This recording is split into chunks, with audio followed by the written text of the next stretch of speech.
Hey, it's Charlie. Welcome back.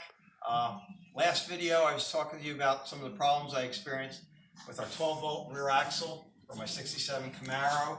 We got things put together. The multi-leaf springs are now bolted in.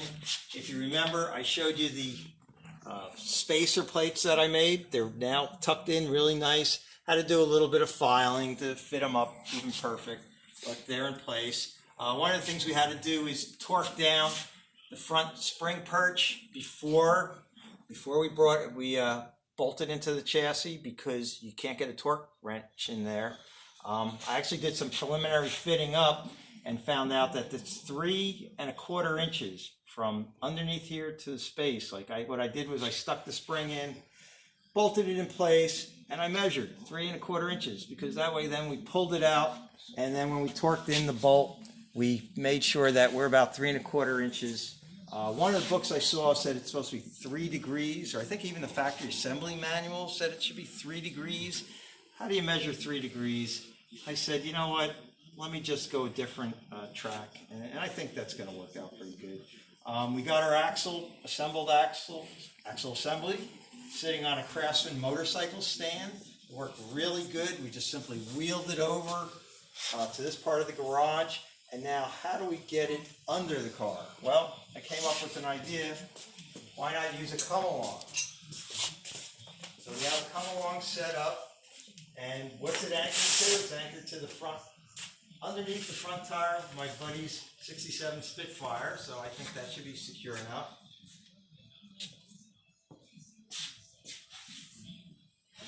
You gonna show everybody this? Okay.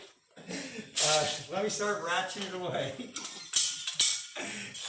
And I know I have my buddy helping, so I do not recommend doing this by yourself.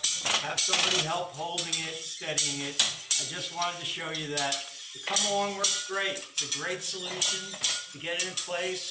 Once we get the rear axle under and in position, we'll then start pumping it up, jacking it back up, and working it in place. So anyway, I hope you found that useful. I hope you enjoyed my first video. Yeah, while we're on filming, I got one other thing to share with you guys. Hey, come on around the front for a minute.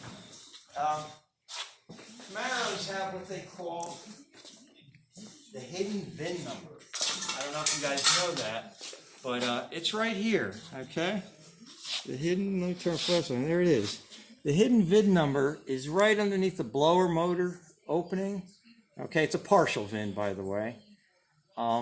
Obviously, not only the fenders have to come off, the heater box would have to come off, but there's the hidden VIN number, and there's a second place. Okay, I've read, and somebody told me that, believe it or not, on a finished car, you have your cowl panel up above, that if you look through the louvers, you should see a VIN number it's right up here, I believe. I forget, but I'm going to show you. And this doesn't have that, because this is a brand new replacement cowl, upper cowl, but I don't throw anything away. The original cowl's right here. You can see how rusty it is and why I got rid of it. But the original VIN number, and I found there it is. Okay, it's right here, right by the chalk. I found traces of it. So let's see, if you ever have to look for this partial VIN number, it's on the passenger side, windshield wiper motor right here, and it's in the front section. That's a partial VIN. It's rusted away to the point where you can't even read it. So it's in 2 places. My Camaro was originally butternut yellow. That's the remains of it. I'm actually thinking of repainting it that. Notice something that I took note of. When they painted the car at the factory, firewall's black, and it ends right about here, and then the yellow is painted, the color coat. They probably painted the color first and then just sprayed the firewall. I don't know. It doesn't look like there's any evidence of tape there. You could see that's just how they finished it off. All right, so you decide if you're doing a factory correct car. Here's another thing. Let's see if it's on the other side. They put these little plastic plugs. Yeah, this is still the original. That's plastic. I don't know. For some crazy reason, I thought it was brass. I didn't bother putting it on the new cowl. I realized, like, why am I going to drill a hole? There's no, maybe if somebody ever knows what the real purpose of those plugs are, come on over here to the new cowl.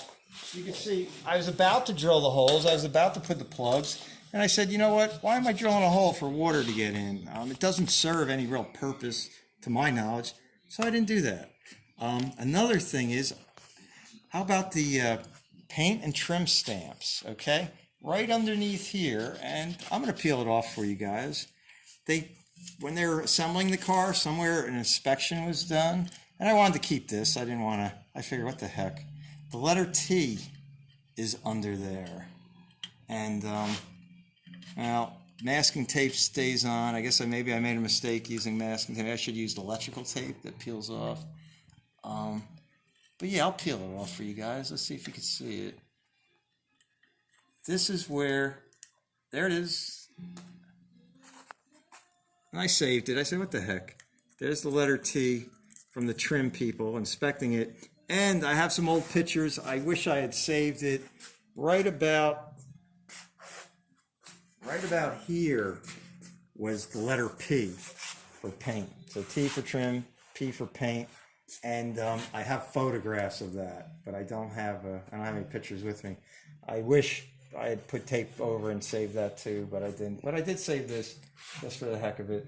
And it was both on the other side too. The T, I have pictures of the T on that side also. So anyway, I just figured I'd share that with you guys while we had the camera rolling.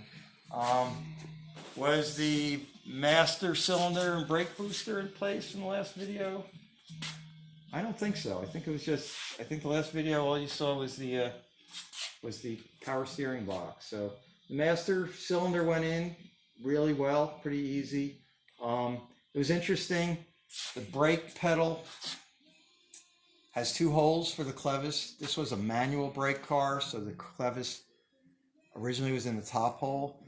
The folks I bought the brake master cylinder from said that just let it find itself, that you might have to drill a hole 1 inch below the original hole.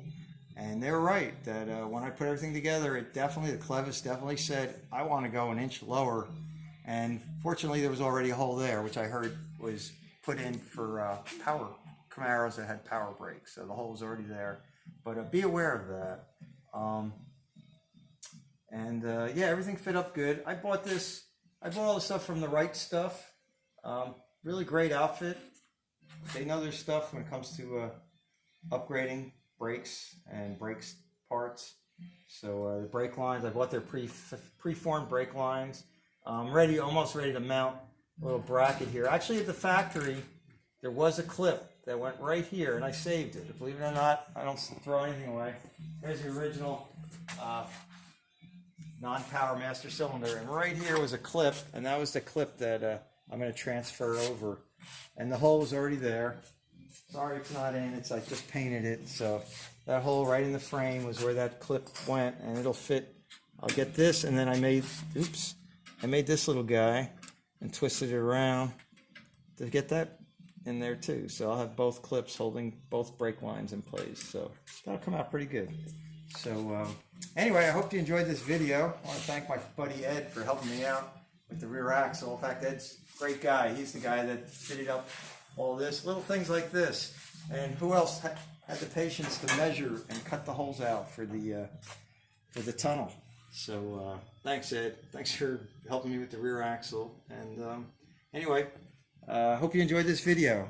Thanks, and everybody stay well. God bless you.